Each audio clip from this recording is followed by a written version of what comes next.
Skarloey storms through.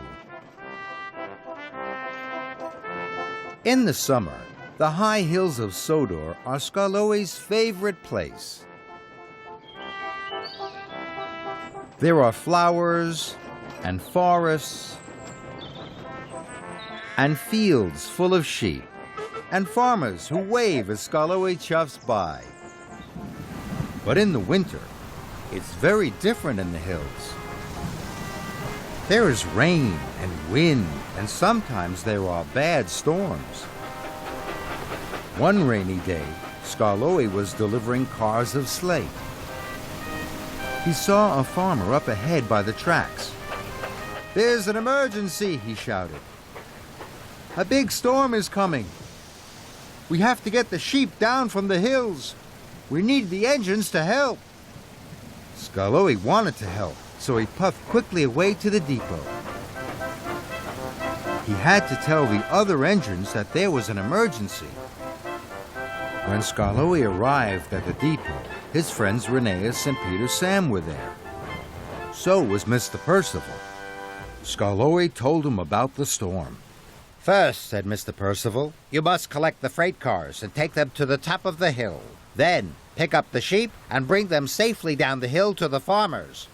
"Yes, sir," peeped Rheneas and Peter Sam. They couldn't wait to get started. As Skarloey was being uncoupled from the sled cars, there was a flash of lightning and a roar of thunder. Skarloey was scared of the thunder and lightning, but he didn't want to tell his friends. He didn't want to look silly. Rheneas and Peter Sam blew their whistles bravely as they puffed off to collect their freight cars. Skarloey tooted his whistle as hard as he could, but it didn't sound very brave at all. The three little engines arrived at the bottom of the hill with their freight cars. Then there was an even louder roar of thunder.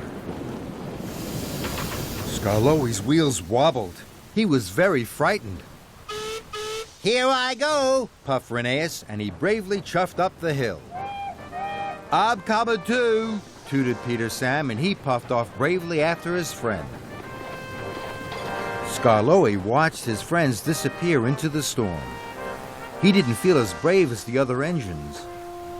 "I'm too scared to go up the hill with them," Skarloey puffed quietly, and with a sad puff of steam, Skarloey reversed down a siding and hid. Skarloey waited. He hoped no one would see he wasn't helping.